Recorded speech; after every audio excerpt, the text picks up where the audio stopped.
Bien-aimé Seigneur Jésus, notre Père et notre Dieu, nous venons devant de toi, Seigneur, pour te remercier, te rendre grâce et t'adorer. Merci Seigneur, parce que tu nous as réunis en ces lieux, oh Dieu. Amen. Pas pour notre objectif, oh Dieu, mais parce que Seigneur, nous voulons juste nous ouvrir à toi et que tu puisses trouver, Seigneur, ta voix en nous, oh Père. Amen. Éternel notre Dieu, nous sommes venus apprendre de toi, Seigneur, recevoir ta sagesse, ton intelligence, oh Dieu, pour que nous puissions savoir comment nous comporter en ces jours-ci, Seigneur. Ta grâce rencontre chacun au Père, que les bienfaits tombent sur un chacun, et que les besoins de chacun, au Dieu, trouvent solution à ta Amen. Amen. Lorsque mon frère est venu, Seigneur, que ma soeur est venue, que chacun sorte d'ici, Père, avec l'impact de ta parole. Amen. Vous savez, merci, oh Dieu, là où il y avait la faiblesse, que cela soit remplacé par la force. Là où il y avait la maladie, que cela soit remplacé par la santé. Là où, oh Seigneur, il y avait, Seigneur, les chaînes, que la liberté de Dieu arrive, oh Dieu. Amen. Là où il y avait les ténèbres, que la lumière du ciel, Seigneur, brille. Oh Dieu, je t'abandonne ces moments. Élève-nous en toi, oh Dieu. Amen. Alors que nous tous, Seigneur, nous attendons à toi, étant dans l'expectative de ce que toi tu diras.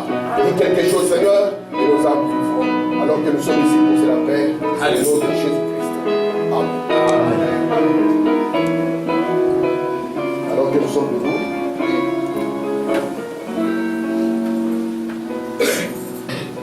nous allons lire dans le livre d'Apocalypse.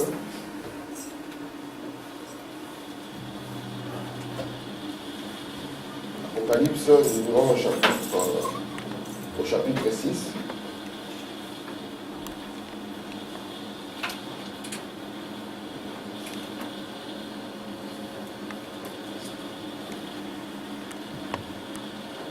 Nous allons lire Apocalypse au chapitre 6.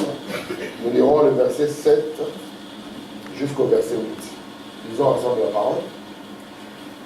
Quand il ouvrit le quatrième sceau, j'entendis la voix du quatrième être vivant qui disait « Viens ».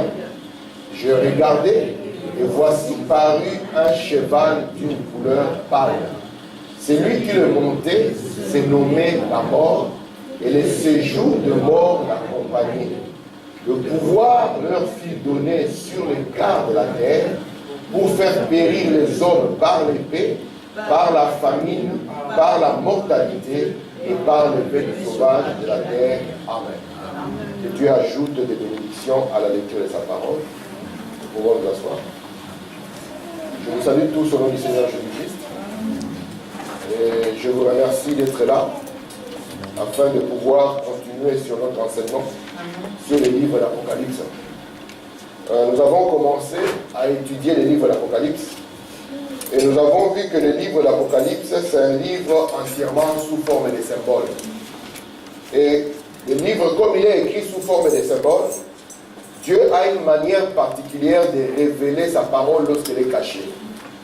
C'est pour cela que dans Amos 3, Dieu dit ceci, que le Seigneur l'Éternel ne fait rien sans premièrement révéler ses secrets à ses serviteurs, les prophètes.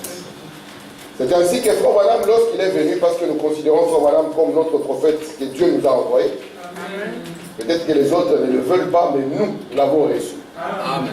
Et nous l'écoutons comme l'Église primitive écoutait Paul. Amen. Et Branham nous a dit que le livre de l'Apocalypse est divisé en 3 parties.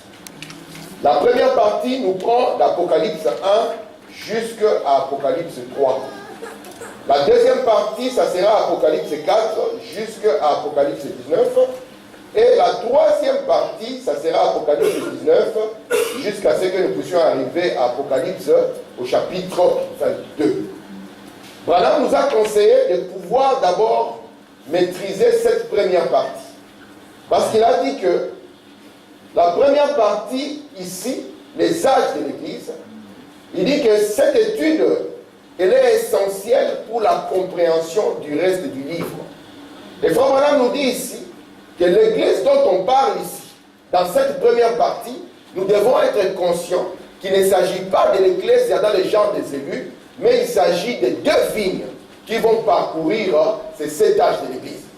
Parce que souvenez-vous, lorsque Dieu avait placé la première famille à l'Éden, il avait placé Adam et Ève, et ils ont eu la progéniture. Mais nous allons voir qu'il va y avoir un qui s'appellera Caïn et l'autre qui s'appellera Abel. Leurs actions seront des actions différentes. Et nous voyons que les semences qui ont commencé là-bas, parce que souvenez-vous, le livre de la Genèse, c'est le livre sémences. Les semences qui commencent dans le livre de la Genèse, vous verrez le fruit de ces semences dans le livre d'Apocalypse. Et Jésus lui-même, lorsqu'il est venu, il a parlé de la parabole du semeur. Il dit qu'un maître avait semé dans le champ. Et puis après la nuit, son ennemi est venu. Et quand les serviteurs ont constaté que dans les champs, il y avait 2 semences, et ils ont proposé directement arracher les semences. Et le maître a dit non, ne faites pas comme ça. Laissez les 2 semences croître. Et la chose qui va faire croître les 2 semences, ça sera la pluie. Ça sera la même pluie. Et faut dire la pluie, c'est le Saint-Esprit. Il dit ça sera la même pluie qui tombera sur les justes et sur les bons. Mais Jésus a dit, à la fin, on les reconnaîtra par leurs fruits. C'est leurs fruits qui vont montrer la différence entre l'un et l'autre. Et lorsque nous avons commencé cette étude ici, ça nous a amené à voir pratiquement l'histoire du christianisme. Et dans l'histoire du christianisme, nous avons compris que l'église de Jésus-Christ a commencé à la Pentecôte. Frère Branham dit, c'est ça l'église à ses débuts. C'est ça la sémence qui commence.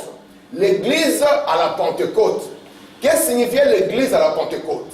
Jésus-Christ, quand il a commencé son ministère, il n'a pas commencé par hasard. Jésus, lorsqu'il est sorti des eaux, le Saint-Esprit est descendu sur lui. Amen. Et cela a été le commencement du ministère de Jésus. Amen. Et Jésus aussi, sachant que le travail qu'il a fait n'est pas arrivé à la fin, il savait que l'église qui était devenue son corps devait continuer le même travail. Jésus leur dira, écoutez, ne bougez pas, ne faites rien. Attendez la promesse que mon Père a faite.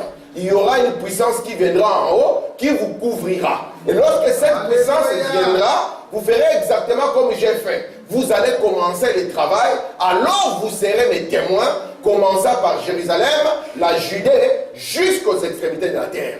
Et en l'an 33, le Saint-Esprit est descendu. Et quand le Saint-Esprit est descendu, cette église qui avait peur, cette église qui se cachait, a été transformée par la puissance d'en haut. Et ça, c'était le début de l'histoire du christianisme. Et Jésus a dit, ne prêchez pas seulement aux Juifs, allez jusqu'aux extrémités de la terre.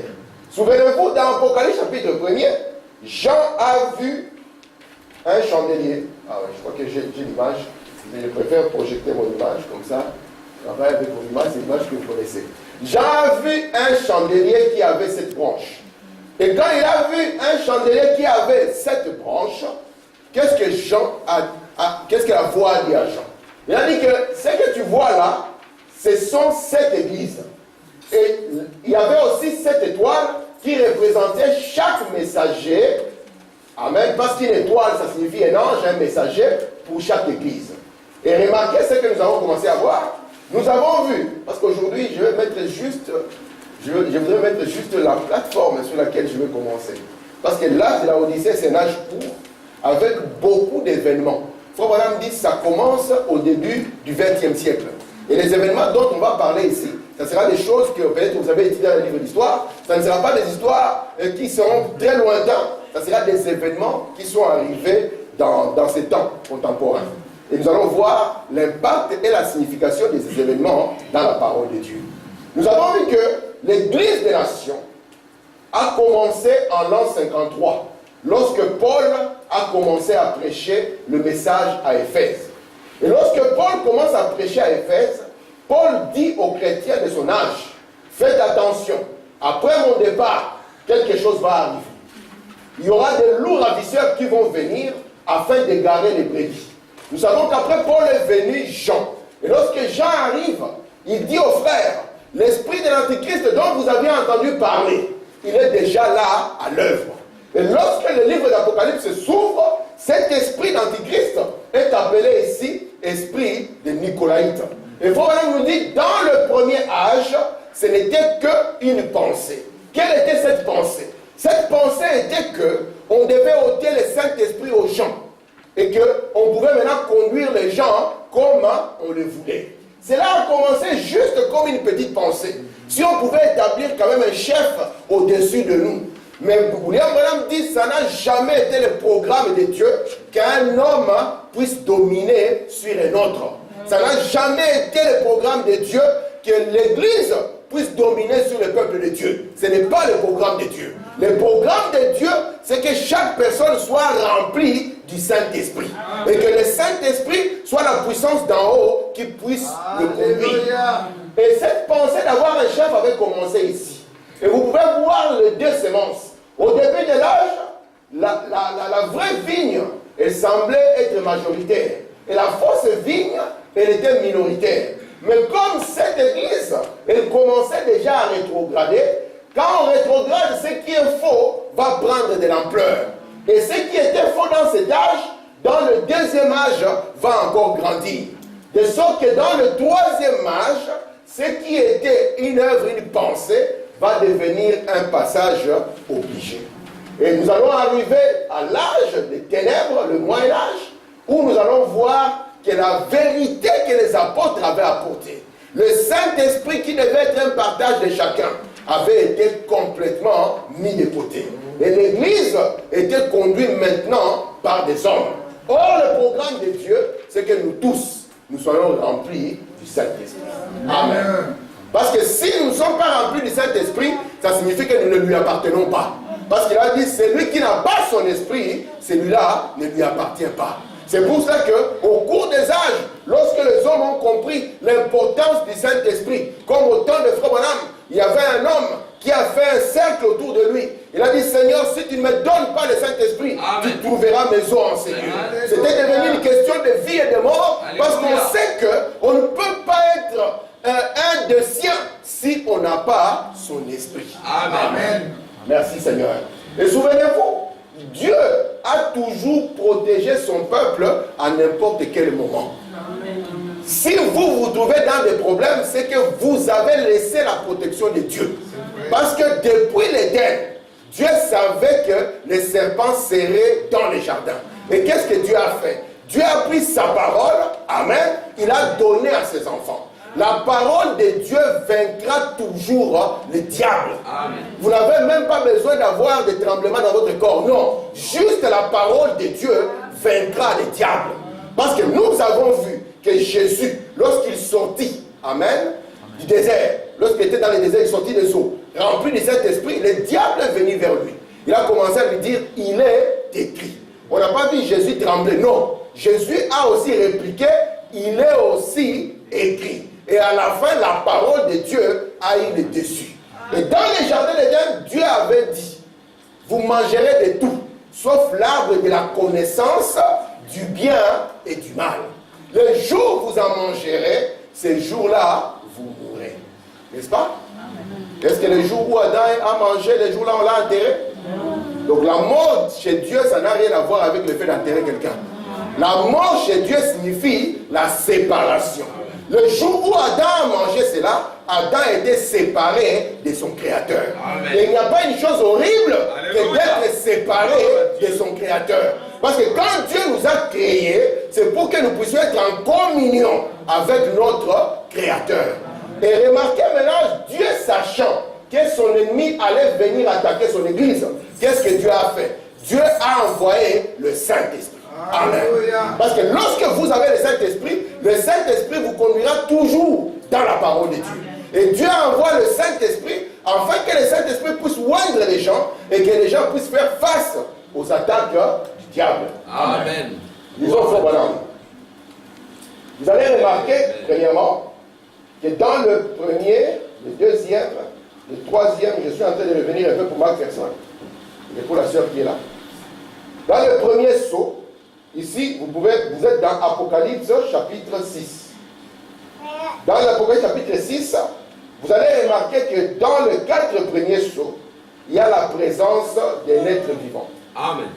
Dans le premier sceau, il y a l'être vivant qui a la face du lion.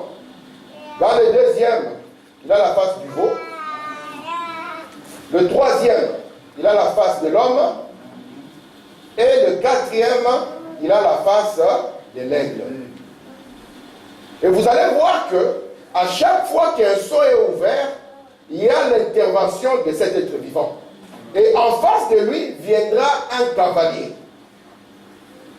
Dans le premier seau, nous verrons un cavalier sur un cheval blanc. Dans le deuxième seau, il y aura un cavalier sur un cheval rouge. Le troisième seau, il y aura un cavalier sur un cheval noir. Et comme nous venons de le lire, dans le quatrième seau, il y aura un cavalier sur un cheval pâle. Est-ce que ça va jusque-là? Remarquez, le blanc, le rouge, le noir et le cheval pâle. Si vous faites attention, la seule description que nous avons de ces 4 cavaliers, c'est le dernier qui porte un nom. Le dernier, lui, s'appelle la mort. C'est très frappant de voir que dans le premier âge, on n'avait aucune indication de ce qu'il était. Dans le deuxième âge, on ne savait pas qui il était. Dans le troisième âge, on ne savait pas qui il était. Mais quand on atteint l'âge de l'aigle, c'est là où tout est clair. C'est là où vous allez l'identifier et savoir qui il est vraiment. Nous avons vu que même si un cavalier vient sur un cheval blanc, vous ne pouvez pas l'appeler simplement Jésus parce qu'il vient sur un cheval blanc. Amen. Amen. Il faut qu'il puisse demeurer dans la parole et prouver qu'il est Jésus. Et là, vous saurez que c'est seulement le Seigneur Jésus. Amen. Si c'était Jésus, il allait garder le même cheval jusqu'au bout. Amen. Mais ce cavalier, il commence sur le cheval blanc et il finit sur un cheval pâle qui s'appelle la mort. Amen. Et le séjour de mort l'accompagne. Mais nous sommes heureux de savoir que pour l'identifier, au temps du lion, il était difficile de le connaître. Au temps du vol, on ne pouvait pas le connaître. Au temps de l'homme, on ne peut pas le connaître. Mais au temps de l'aigle, parce que la capacité de l'aigle, c'est avoir une vue. Et au temps de l'aigle, on peut le détecter, quelle que soit la forme qu'il a. Très bien. Au temps de l'aigle. Et quand il a commencé, vous savez, le mal et le péché viendra toujours de manière cheval blanc. William Branham dit ça viendra toujours d'une manière innocente. La première personne, quand vous voyez un jeune homme commencer à tirer sur une cigarette, il ne comprend pas qu'il va devenir esclave dans les jours qui viennent. Il ne comprend pas que ça sera une question qu'il ne peut plus s'en sortir. Mais on va lui dire, ça va faire que tu es branché. Ça fera plus cool. Et quand il va essayer de tirer la première fois, il va tousser. Après un moment, ça va prendre de l'ampleur. Jusqu'à ce que, comme un python, ça va complètement l'enrouler. Et cette réalité qui s'applique à l'Église, s'applique aussi à l'individu.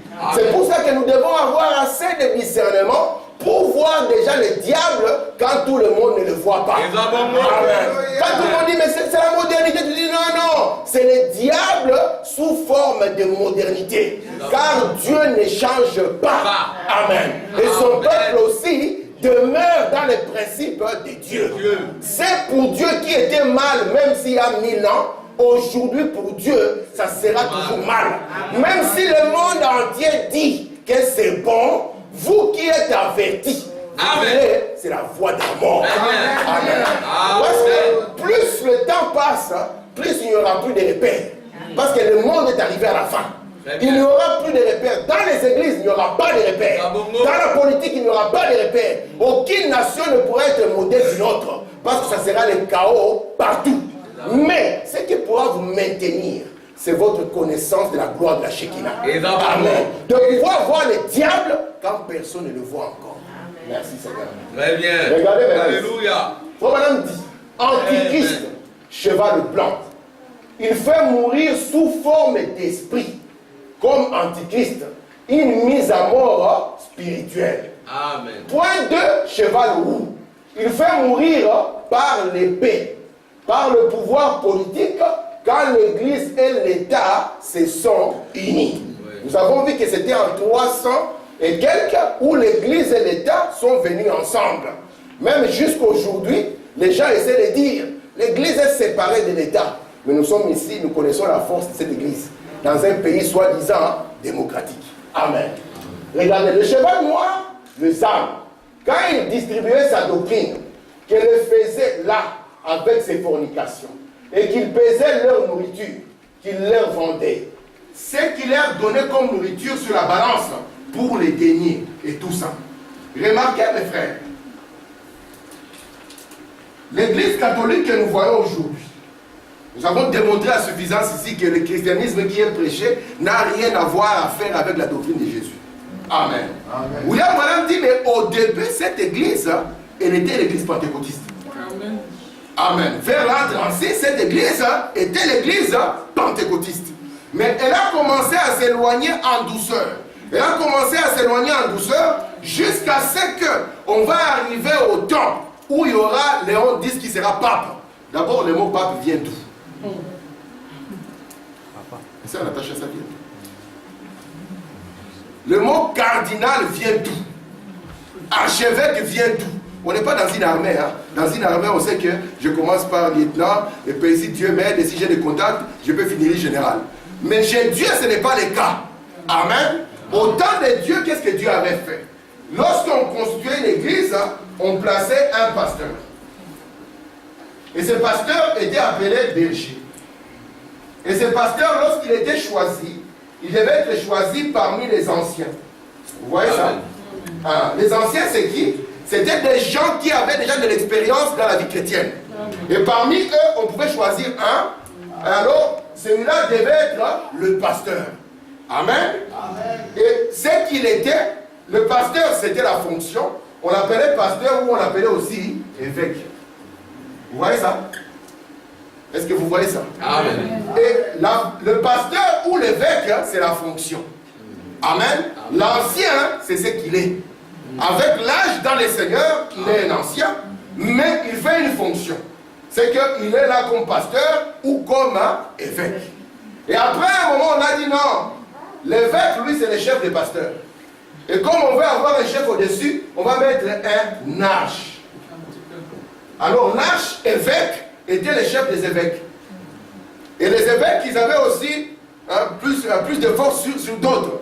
Et on a dit non, au-dessus de l'arche, il faut mettre encore quelqu'un. On a placé le cardinal. Et le conseil des cardinaux a dit non, on doit mettre un seul au-dessus. Ça sera le pape, le père de tous.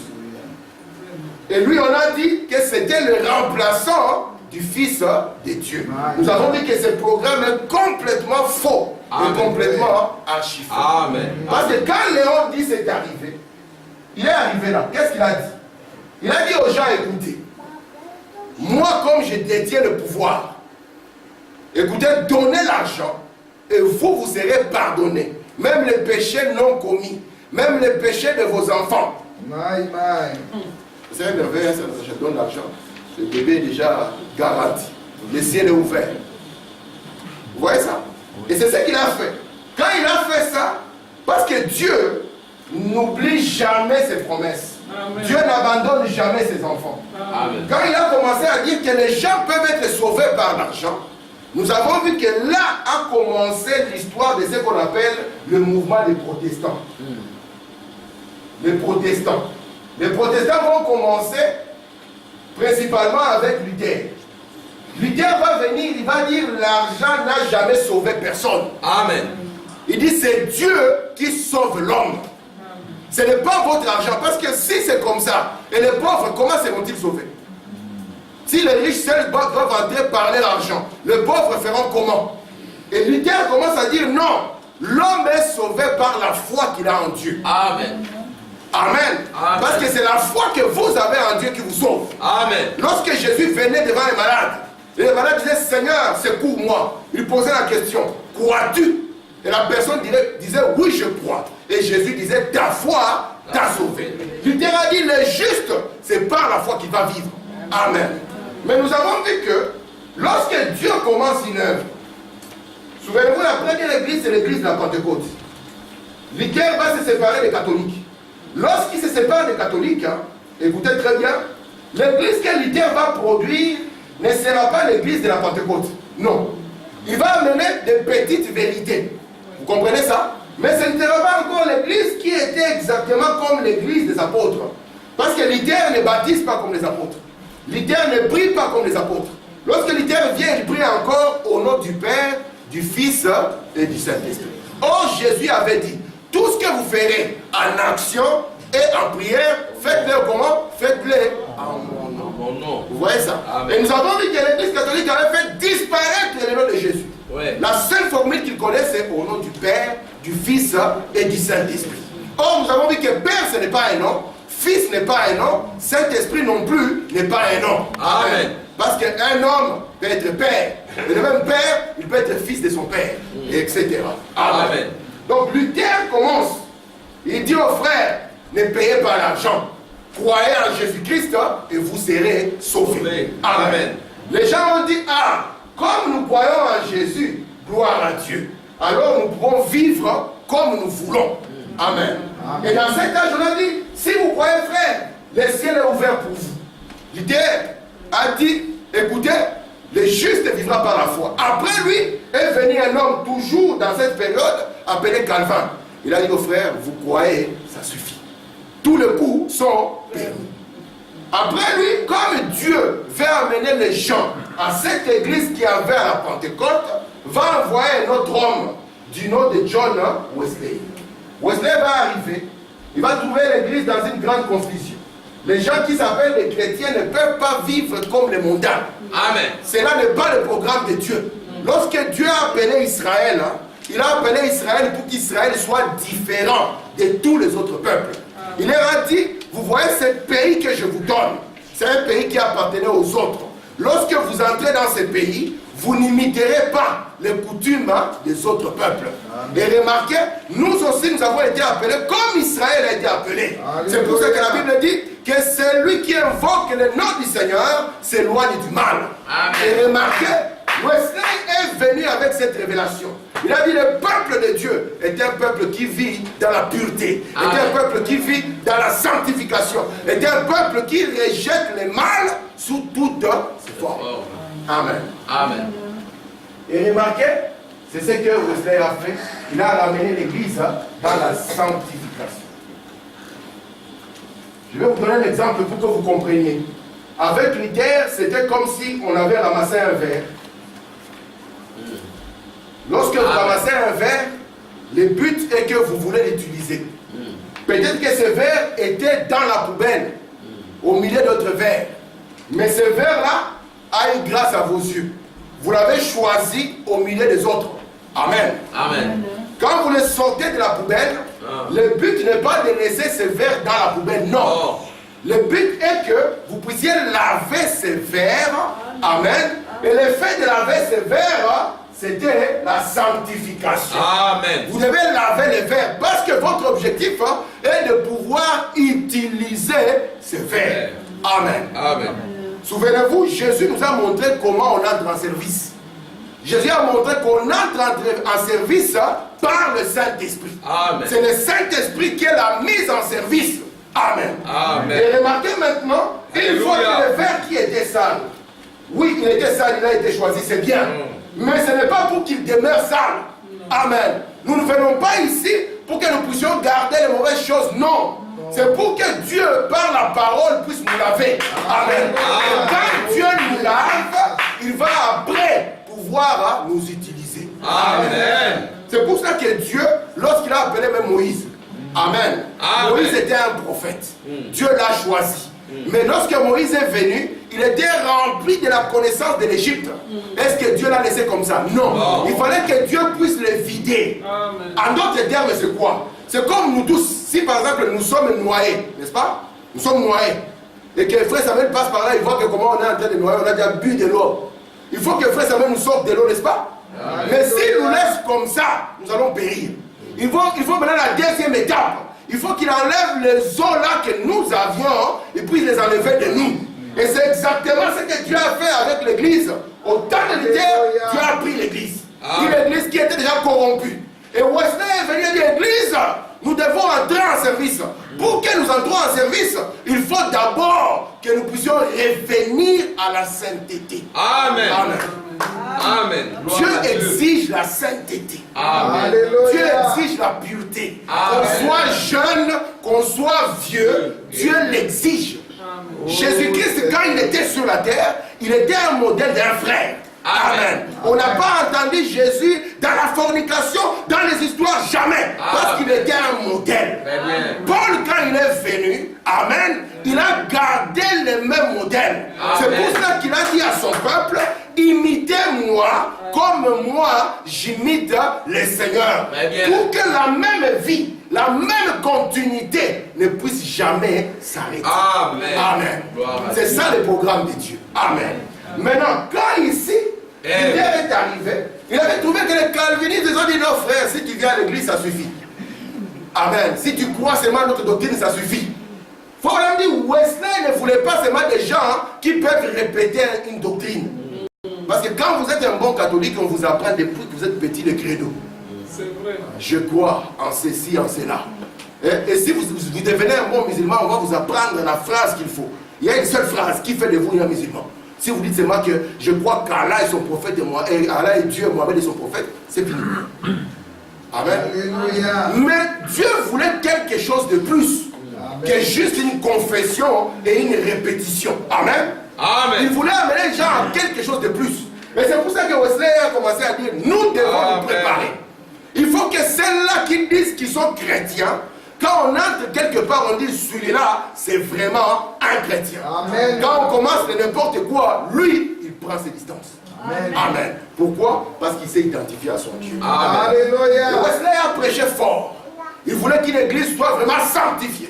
Il voudrait que les sœurs puissent s'habiller comme des sœurs. Il voudrait que les hommes puissent s'habiller comme des hommes. Et que toutes les identifications du monde ne soient jamais trouvées dans l'église. Amen. Ça, c'était quelque chose de merveilleux. Amen. Parce que là où il n'y a pas la sanctification, il faut vraiment dire Dieu ne mettra jamais son esprit dans un vase qui est sale. Amen. Il ne le fera pas. Pour que Dieu mette son esprit, il faut d'abord que ce vase puisse être nettoyé. Amen. C'est comme vous-même. Vous ne pourrez pas boire dans un gobelet sale. Vous ne le ferez pas. La première des choses, avant de pouvoir boire dans le gobelet, vous allez faire quoi? Comme c'est Linda, regarde bien, regarde tout. Alléluia. Dieu aussi fait pareil. Il regarde, est-ce que ce vase ici, il a rempli les conditions, il regarde très bien. Amen. Pour voir si la pureté de Dieu est là. Si la sainteté de Dieu est là. Pas notre propre sainteté, sa propre pureté. Amen. Et remarquez, c'est ce que Wesley a ramené. Si on n'avait pas Wesley, aujourd'hui, on serait dans le chaos. Mais Wesley a insisté. Amen. Et remarquez maintenant, cela a créé la voie. Cela a créé la voie pour qu'il y ait le baptême du Saint-Christ. Amen. Parce que l'homme avait été appelé par Dieu, il a cru. La deuxième étape, l'homme est venu, il a été sanctifié. Donc si vous voulez que Dieu vous baptise de son esprit, vous comprenez que si Dieu vous a appelé, vous devez passer par sa sanctification. Amen. Et une fois que vous passez par la sanctification, alors le Saint-Esprit peut venir. Alléluia. Parce qu'aujourd'hui, nous sommes en train d'introduire la dernière étape de l'histoire du christianisme. Amen. Parce qu'après cela, ça sera le grand chaos qui va rencontrer ceux-là qui n'ont pas pris le réveil. Amen. Amen. Maintenant ici, quatrièmement, un cheval de couleur pâle. La séparation éternelle avec Dieu. Parce qu'on l'appelle la mort. Or, Jésus, quand il était sur la terre, il a dit aux gens, ne craignez pas, c'est lui qui peut tuer quoi? La chair. C'est Jésus qui a dit ça. Il dit, ne craignez pas. Parce qu'il peut arriver qu'on tue votre chair. Jésus n'a pas dit à l'église, vous ne mourrez pas. Il a dit, si vous me suivez, il y en a qui vont mourir. Mais il a dit, ne craignez pas, c'est lui qui va tuer la chair. Mais craignez, c'est lui qui peut tuer. C'est pour ça qu'il dit dans la parole, à quoi ça servira un homme de gagner le monde entier, mais de perdre quoi? De perdre son âme. Pour montrer que ce qui comptait pour Dieu, ce n'est pas la chair, mais ce qui compte pour Dieu, c'est votre âme. Amen. Alléluia. Vous comprenez ça?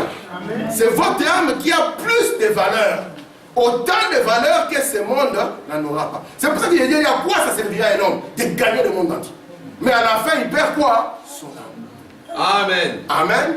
Et c'est pour ça que David disait, gardez votre cœur plus que tout. Amen. Amen. Parce que c'est la plus grande chose que vous portez dans ces vases de terre. Amen. Est-ce que ça va jusque là? Amen. Merci. Regardez un peu. Branham va nous montrer les différents temps. Nous avons eu le temps de bien les lire. Je vais sourire commencer jusque là. Je commence ici. Puis en 1750, comme l'âge suivant, l'âge de Philadelphie, l'âge de Wesley, lequel a commencé en 1750, a duré jusqu'en 1906. C'est aux environs de 1906. Quand on était au Congo, les gens disaient que personne ne fera peur à l'autre, parce que tous ils sont nés en 1900. Hein? Donc ici, maintenant, nous atteignons là où personne ne fera peur à l'autre, c'est 1906. Il dit, en 1906 commence l'âge de l'église de la Odyssée. Je ne sais pas quand il se terminera. Vous comprenez ça? Mais je prédis qu'il se terminera autour de 1977. Je suis allé même plus loin. Je suis parti chercher pour vous les noms des frères Branham. Là, il a prêché, ils sont là. Là, vous voyez comment Branham a écrit. Il montre la Odyssée de 1906 à 1900 combien? 1977. Et lorsque vous voyez dans ses notes, il met l'étoile, le messager. Il écrit messager inconnu. Il écrit comment? Messager inconnu. Vous savez, un vrai prophète, s'il vient devant vous et qu'il commence à dire que c'est moi le prophète de Dieu, commencez à douter. Jésus, quand il était devant les gens, on ne savait jamais si c'est. Même devant Pilate, quand on arrive même à la fin, il dit, papa, tu es en train de mourir. Dis quand même la chose. C'est toi ou ce n'est pas toi? Es-tu vraiment le roi? Est-ce que c'est même quand on est venu chercher Jésus, on avait difficile à pouvoir les distinguer des autres? Parce que Jésus n'était pas comme un grand cardinal dans des habits blancs. Il était comme ses frères. Amen.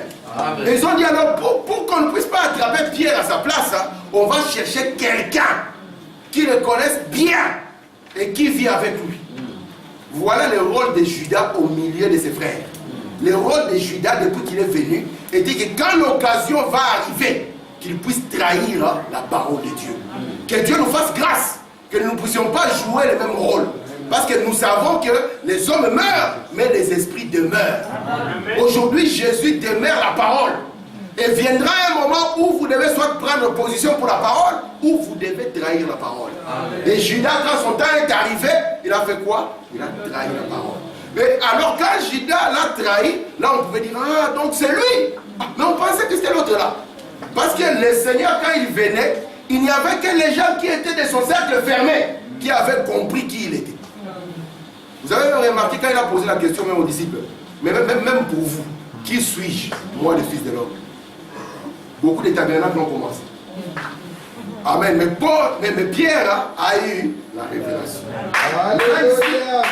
La période pour laquelle je vais mettre la base, c'est la période qui va commencer en 1906 et qui va nous amener en 1977.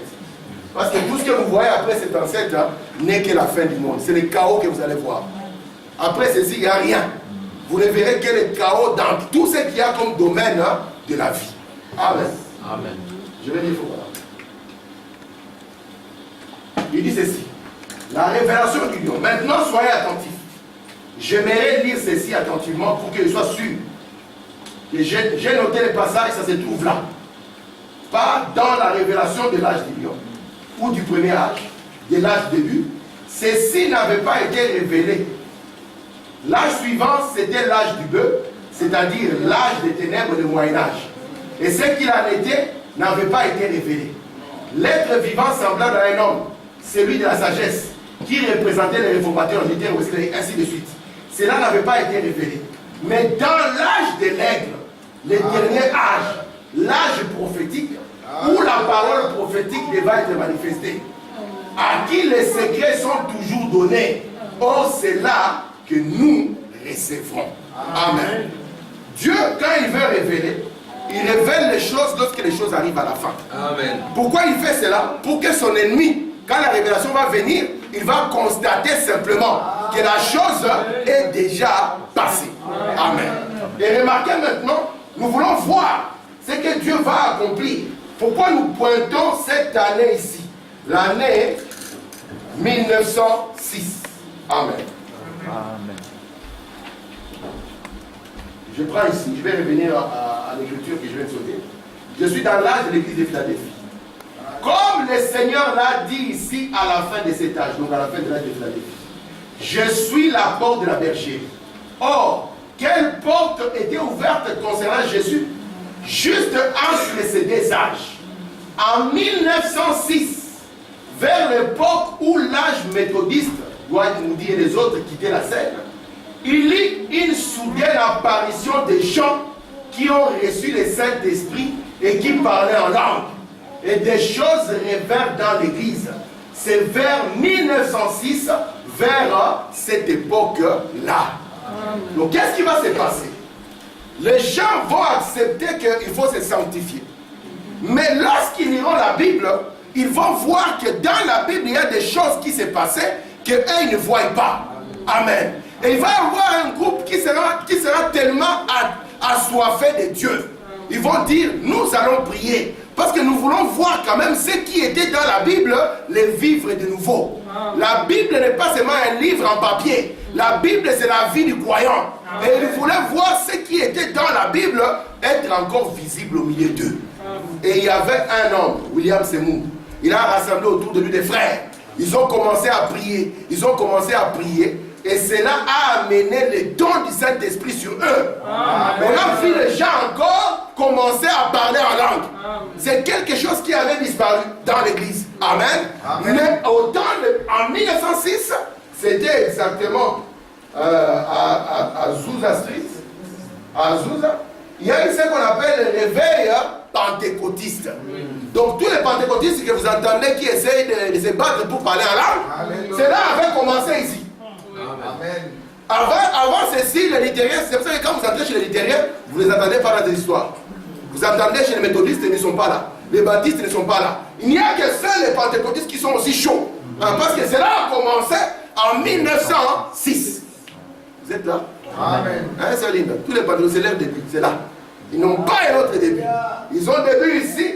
En 1906, c'était aux États-Unis. Pourquoi aux États-Unis? Vous savez, dans les plans de Dieu, il n'y a rien qui arrive par hasard, n'est-ce pas? Amen. Le soleil se lève où? À l'est. Et se couche où?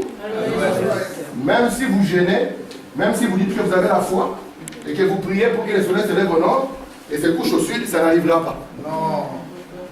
Parce que c'est le programme de Dieu. Amen. La foi ne vous amène pas en dehors du programme de Dieu. Amen. La foi vous révèle la volonté de Dieu. Alléluia. Et quand le soleil se lève à l'est et se couche à l'ouest, ceci, c'est l'entièreté du programme de Dieu. Amen. C'est pour ça que Jésus, le grand soleil, est né à l'est, n'est-ce pas? Amen. Et c'était à Jérusalem. Et c'est Jésus qui est né à Jérusalem. Il avait dit quoi? On lui avait posé la question, Seigneur, quand est-ce que nous serons? Il a dit, même si on dit que c'est dans le désert, on dit dans les chambres, ce n'est pas ça. Mais la manière dont l'éclair se lève à l'est et se couche à l'ouest, c'est comme ceci que sera l'avènement du Fils de l'homme. Et remarquez, l'évangile commence à l'est. Amen. Avec Paul. Mais ils ne sont pas demeurés à l'est. Ils savaient que l'évangile devait aller jusqu'à l'extrémité de la terre. Amen. Et ils vont commencer à prêcher. On va quitter ici l'est. Nous allons arriver vers la Turquie, la Grèce, n'est-ce pas? Nous quittons la Grèce, nous arrivons en France. Amen. Nous quittons la France, nous prenons le nord de l'Europe, l'Écosse, l'Irlande. Nous quittons le nord de l'Europe, nous allons arriver en Angleterre. Amen. Lorsque nous arrivons en Angleterre, pour que nous puissions boucler la boucle, la dernière descente, c'est que nous nous trouvons aux États-Unis. Et cela confirme le programme de Dieu. Et c'est pour ça que vous allez voir, en 1906, ce n'est pas au Congo que ça arrive. Ce n'est pas en Chine que ça arrive. Mais selon que l'éclair devait se lever à l'est et aller jusqu'à l'ouest, aux États-Unis, un groupe de gens, ils ont le Saint-Esprit qui se manifeste encore comme on n'avait jamais vu auparavant. Cela déclenche les mouvements pentecôtistes. Amen. C'est notre fois qu'on a balayé tous les mouvements. Depuis l'idée jusqu'à ce qu'on arrive chez les pentecôtistes. Les frères, pour dire seulement que c'est vous qui avez la vérité. N'est-ce pas merveilleux? Amen. Merci Seigneur. Regardez ce que faut Madame dit ici. Dans l'exposé. Page 299. C'est à cet âge que Jésus dit, je viens bientôt. Verset 11. Le dernier âge est donc très court. La Odyssée est l'âge de l'œuvre rapide. C'est un âge prolongé. C'est un âge abrégé. Lorsqu'on vous dit c'est le temps de la prolongation, sachez que ça contredit ça. C'est le temps d'un âge abrégé. Amen. C'est un âge d'une œuvre rapide. On va voir la succession d'événements. Vous allez vous étonner. Beaucoup d'événements vont se passer dans cette période. Parce que c'est un âge abrégé. Si Dieu ne l'avait pas abrégé, il y aurait des difficultés. Parce que c'est un âge qui finit dans une grande corruption. Amen. Merci Seigneur. Regardez maintenant.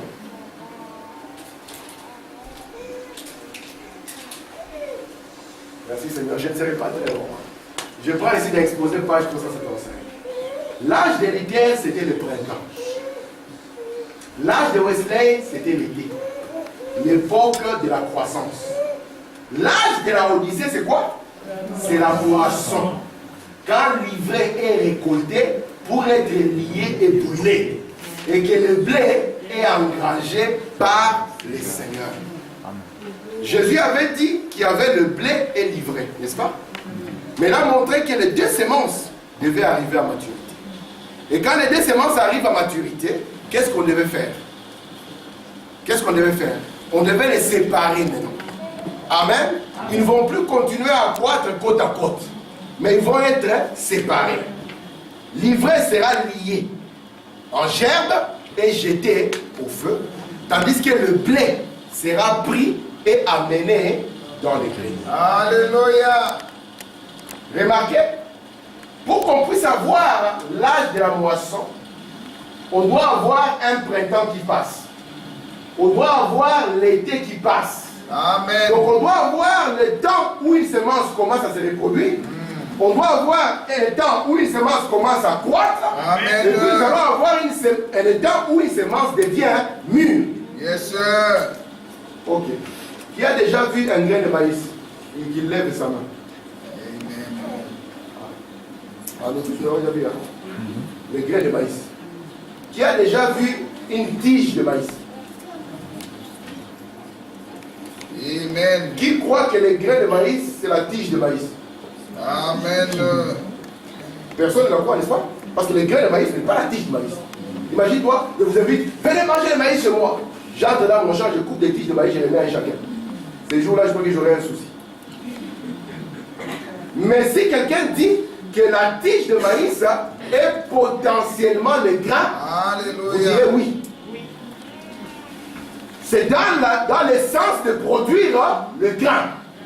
Mais la tige de maïs n'est pas encore le grain. Mais va arriver un moment où la tige va produire exactement le grain. Et quand on en arrive à la maturité, on va voir que le grain, amen, ressemble au grain qui a été mis en terre. Amen. Vous voyez ça? Le grain qui a été mis en terre, et quand on va cueillir, on trouve que c'est la même chose. Amen. Et là, on sait que le cycle, c'est achevé. Vous comprenez ça ou pas? C'est très important de comprendre ça. Parce que c'est une nation qui va t'amener à comprendre l'idée. Wesley et les pentecôtistes. Amen. Merci Seigneur. Regardez ici. Je suis dans les choses qui doivent arriver. Maintenant, souvenez-vous, chaque réforme qu'il y a eu chez les luthériens et tous les autres, au bout de 3 ans, ils ont formé une organisation. C'est vrai. Chaque réveil a produit une organisation dans les 3 ans. Prenez un peu depuis combien de temps celui-ci dure. 20 ans et quelques. Pas d'organisation. Pourquoi? C'est la sémence qui vient, qui se forme comme ceci, sous la balle. Maintenant, elle repose. Elle doit reposer dans la présence du soleil pour mûrir, devenir le glorieux grain, semblable à celui qui avait en premier. L'idée n'était pas, l'idée était la plante de blé, la plante. Mais l'idée n'était pas les grains qui étaient arrivés. C'est pour ça que l'idée avait des différences avec l'église du début. Aujourd'hui, si c'est un fait prêcher, tu peux devenir prêtre luthérien. On peut te laisser prêcher. Tu entres seulement pas, je vais prêcher aussi, on te laisse prêcher. Mais dans l'église du début, c'était impossible. Mais l'idée était simplement une partie du parcours du blé. Amen. Et on va voir que quand il commence à sortir les deux faits, ça va encore donner. Amen. Et chaque étape de cette plante, ça sera des mouvements de réveil que Dieu va amener. Amen. Et chaque réveil, en fait, vous allez voir qu'après 3 ans, terminé, il tombe. Mais quand ça tombe, Dieu envoie encore quelque chose d'autre. Amen. Chaque 3 ans, ça tombe, Dieu envoie encore quelque chose d'autre. Amen. C'est comme ça que nous sommes en 1900 combien? 1906. Et ce réveil qui commencera ici ne va pas dépasser 1909. 3 ans. Après 3 ans, l'histoire va tomber. Mais en 1909, Dieu va faire quelque chose de merveilleux. Amen. Dans une petite cabane, Dieu va amener la naissance d'un garçon. Amen. Ce garçon s'appelle Bill. Amen. Bill va naître dans une cabane. Vous voyez ça? Le programme de Dieu est parfait. Frère Madame dit, Dieu, tout son programme, il le tient bien. Même quand les hommes ne comprennent pas, le programme de Dieu demeure parfait. Merci Seigneur. Disons encore la suite. La véritable église qui est tombée en terre au début, elle revient à travers la tige pour qu'une nouvelle église apparaisse. Quand la moissonneuse viendra pour la moissonner, la vie qui est passée en Luther, la vie qui est passée dans les méthodistes, la vie qui est passée chez les pentecôtistes entrera dans les grains. Le tout entrera droit dans les grains et sortira pour former le corps parfait de Jésus-Christ. Donc Luther, quand il est venu, il a amené la vie. Mais la vie que Luther a amenée, après un moment, ça va passer. Amen. De sorte qu'à la fin, vous allez trouver que la plante de blé a séché. Parce qu'il faut la maturité. La plante de blé va complètement sécher et on va en arriver simplement à ce que la vie entière ne sera plus ni dans les feuilles, ni dans quoi que ce soit, mais la vie sera dans l'épi. Dans l'épi de blé, vous allez voir le blé comme ça. Et si vous le prenez, vous le mangez, vous pouvez vivre. Amen. Est-ce que ça va? Merci Seigneur. Remarquez ceci. Ça, c'est notre plan de blé. Pour qu'on en arrive à ça, parce qu'on a les grecs là-bas avec le saut de barbe, et puis nous allons avoir la balle, et puis nous allons avoir les grains. Pour qu'on en arrive à ça, on a besoin de tous ces parcours qui commencent des feuilles à la tige jusqu'à ce qu'on en arrive à ça. Et quand on va arriver à ça, pour les gens qui viennent d'Afrique, ils ont l'expérience d'avoir mangé parfois du riz qui n'a pas été décortiqué. Parfois, il y a un qui a échappé. Et quand on le mange, si on voit la poche qui porte les riz. Si vous enlevez les riz de la poche, vous mettez la poche d'un côté, les riz de l'autre, vous pouvez penser que cette poche-là, c'est les riz. Amen. Et il faut maintenant nous dire que lorsqu'on en arrive à cette poche qu'on appelle la balle, on est arrivé au mouvement pentecôtiste. Amen. Mais le mouvement pentecôtiste n'est pas encore les grains. Il faut que toute la vie puisse être tirée et que cela puisse entrer dans les grains. Et quand est-ce que vous saurez que vous avez les grains? Parce que le grain parfait planté, c'est Jésus-Christ. Vous saurez que vous avez les grains lorsque vous allez voir les mêmes choses que Jésus faisait. Revenir de nouveau. C'est pour ça que Jésus, quand il se tenait devant les gens, il leur disait, vous pouvez injurier le Fils de l'homme, mais viendra un temps où le Saint-Esprit reviendra. Et le Saint-Esprit fera ces mêmes choses. Si vous dites une parole, il ne vous sera jamais pardonné, ni dans ce siècle, ni dans les siècles prochains. Merci Seigneur. Regardez. Exposé, page 376. Pourtant, c'est la moisson. Dans cet âge doivent donc apparaître ceux qui feront mûrir le blé et l'ivraie. L'ivraie est déjà en train de mûrir rapidement sous l'influence d'enseignants corrompus. Aujourd'hui, quand vous mettez vos pieds dans une église de réveil, attendez-vous à n'importe quoi. Je ne vous mens pas. Mettez vos pieds dans une église de réveil, suivez ce qui va se passer. On va vous dire tout et n'importe quoi. Il faut pas me dire pourquoi. Le but de ces gens était d'amener les grains à maturité. Mais quels grains? L'ivraie. Amen. Il dit ici, qui détourneront les gens de la parole. Amen. Écoutez, mais le blé doit mûrir lui aussi. Et que Dieu lui envoie le messager prophète. Avec un ministère confirmé pour que les élus l'acceptent. Amen. Ils écouteront comme l'église primitive écoutait Paul.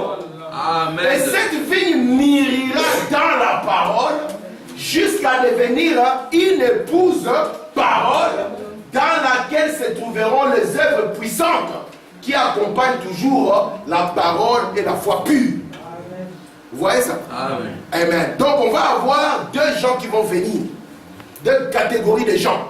Il y aura des enseignements faux qui viendront pour éloigner les gens de la parole, afin de les amener dans une maturité. Mais une maturité anti-parole. Mais viendra aussi un messager prophète. Pour faire quoi? Pour amener cette église dans une maturité de la parole, afin qu'elle produise une épouse qui parle. Est-ce que vous voyez ça? Parce que sans cela, on ne peut pas les séparer. Il faut qu'ils continuent à croître. Or, le cycle dans les champs n'est pas infini. Le cycle doit arriver à un moment où le cycle se termine. Amen. Merci Seigneur. Je continue ici. Exposer toujours. Nous en arrivons donc au dernier âge. C'est lui de la Odyssée. C'est l'âge où nous vivons. Nous savons que cet âge est le dernier. Écoutez pourquoi. Nous savons que cet âge est le dernier, car les Juifs sont de retour en Palestine. Regardez. Nous étions en train de dans l'étude ici, n'est-ce pas? Nous avons vu qu'en en l'an 70, Jérusalem fut détruite.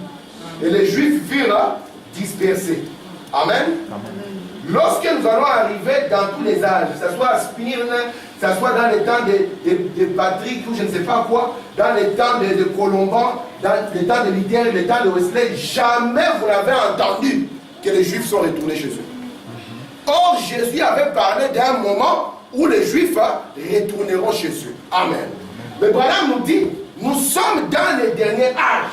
Parce que nous avons vu la naissance de l'État d'Israël. Très bien. Nous avons vu les Juifs retourner en Palestine. Amen. Et quand les Juifs retournent en Palestine, c'est le signe même que Dieu est en train de terminer son travail avec les gentils. Est-ce que ça va? Amen. Branham dit, les gars, les Juifs sont de retour en Palestine. Quels que soient les événements qui les y ont amenés, ils y sont maintenant. C'est l'époque de la moisson. Amen. Mais avant qu'on puisse moissonner, il faut une maturation. Il faut que les deux vignes mûrissent. Amen. Et pour que les deux vignes mûrissent, ils vont recevoir chacun, amen, des enseignements qui vont venir. Merci Seigneur. Encore une ou deux citations, je termine, écoutez. Alors que l'âge de Philadelphie arrive à sa fin, l'âge de la Odyssée vient rapidement, amener livré comme le bon grain à maturité pour la moisson. Arrachez d'abord l'ivraie, liez-les en gerbe pour la brûler, mais amassez les blés dans mon grenier. Matthieu 13 et 30. N'oubliez pas que l'âge des Sardes a marqué le début de la réforme et que cette réforme doit se poursuivre jusqu'au jour où les grains plantés à la Pentecôte aura accompli le cycle complet et a été planté, arrosé, nourri, jusqu'à ce qu'il ait redonné la semence d'origine. Vous voyez ça? Est-ce que vous me comprenez? C'est très important de comprendre ceci. Parce que nous allons arriver au point où on va séparer. Remarquez, je ne sais pas si vous avez déjà entendu parler du mouvement écuménique des églises. Hein? Et on a dit qu'on va regrouper toutes les églises ensemble pour qu'ensemble on puisse montrer que nous sommes un et que Jésus nous aime. William Branham dit c'est ça livré qui est lié ensemble. Comment deux personnes peuvent marcher ensemble s'ils ne sont pas d'accord? On va mettre les anglicans, on va mettre les catholiques, on mettra même les kimbanguistes, puis on dira c'est ça l'unité. Or l'unité c'est fait autour de la parole. Amen. Ce n'est pas une unité humaine, c'est l'homme qui signe la parole. Amen. Si chacun signe la parole, vous verrez qu'ensemble nous serons un. Amen. Amen. Et remarquez, il faut madame dire, c'est ça le grand piège. On le conduira ensemble dans ce grand rassemblement des églises qu'on a appelé le mouvement écuménique. Et à la base, à la tête, on verra encore, ce sera le papas qui prendra le dessus. Il dit c'est le seul moyen de pouvoir les ramener au bercail. Amen. Mais de l'autre côté, comme d'un côté, la tête sera le mystère de l'iniquité, de l'autre côté, la tête doit être le mystère de la piété. On verra un prophète venir en scène. Un prophète viendra pour faire quoi? Il viendra parce qu'il sait que le temps de la moisson doit arriver. Et quand le temps de la moisson doit arriver, il faut qu'il y ait des pluies qui tombent. Amen. Il faut qu'il y ait la pluie de l'ensemencement et qu'il y ait la pluie de la moisson. Amen. Il faut maintenant dire, quand les pentecôtistes ont reçu les dons du Saint-Esprit, qu'ils ont parlé en langue, ils ont dit, ah, ça c'est l'église de la Pentecôte. Branham m'a dit, c'est faux. Ça ne peut pas être l'église de la Pentecôte aussi longtemps que vous n'êtes pas enseigné. Amen. Il dit, vous devez recevoir la pluie de l'enseignement. Amen. Le mourir. Et quand vous recevez la pluie de l'enseignement, après, vous allez recevoir maintenant la pluie de la moisson. Et cela va venir comment? Cela doit venir par un ministère. Amen. Vous allez voir, regardez un peu. Je ne sais pas si vous avez déjà vu la course au relais. Vous avez vu la course au relais? Un qui commence à courir, il court, n'est-ce pas? Alors quand il court, avant qu'il s'arrête, l'autre commence à courir, n'est-ce pas? Et il va arriver à un moment où ils vont courir ensemble, n'est-ce pas? Et quand ils courent ensemble, l'autre lui passe le bâton, et l'un s'arrête, l'autre continue. C'est comme ça que les âges de l'église se sont déroulés. Et si vous êtes un bon entraîneur, qu'est-ce que vous allez faire? Vous allez mettre les meilleurs au début et les meilleurs à la fin. Parce que celui qui est au début, quand il court vite, il va avoir de l'avantage. Maintenant, si ceux du milieu n'ont pas bien couru, c'est celui de la fin qui va vraiment essayer de donner le meilleur. Et Dieu a placé Paul au début et il place Branham à la fin. Amen. Pour que dans cette course, il puisse vraiment avoir la pleine victoire. Et c'est pour ça qu'on va voir que le ministère qu'il y a au début, le ministère qu'il y a à la fin, doivent être pareils. Amen. C'est pour ça que Branham, lorsqu'il va entrer en scène, contrairement à tout le monde, il dira, j'ai prêché exactement comme Paul. Parce qu'il savait que c'est d'abord la première pluie qui doit venir. Amen. J'ai prêché exactement comme Paul. Il faut maintenant dire, après, il doit vous amener la pluie de la moisson qui est la foi de l'enlèvement. Amen. Mais avant, il doit vous donner la même base que Paul. Amen. Parce que s'il ne vous donne pas la même base que Paul, ça signifie alors que la plante a échoué. Amen. Il doit vous amener à cette même église. La même chose que Paul défendait, nous la défendons aujourd'hui. Si les gens disent, mais Paul était un vieux misogyne, nous disons, frère, Paul était Jésus-Christ pour Éphèse. Et nous ici, nous sommes ici pour défendre les paroles de Jésus. C'est pour ça que Paul avait l'autorité. Et Paul a dit, même si un ange, même s'il descend, imaginez les églises de réveil aujourd'hui si un ange descend. Ceux qui cherchent les miracles. Amen. Au point d'en fabriquer. Vous êtes conscient, non? Vous n'êtes pas conscient d'un seul. Vous êtes conscient de plusieurs fabriqués. Il faut vraiment dire qu'on ne défend pas Dieu. Dieu se défend tout seul. Amen. On n'a pas besoin de fabriquer un miracle ici pour dire que Dieu est là. Non. Vous comprenez? Amen. Paul, quand il est venu, il savait que Dieu était avec lui. C'est pour ça qu'il faut vraiment dire demeurer avec la parole. Cherchez premièrement le royaume des cieux.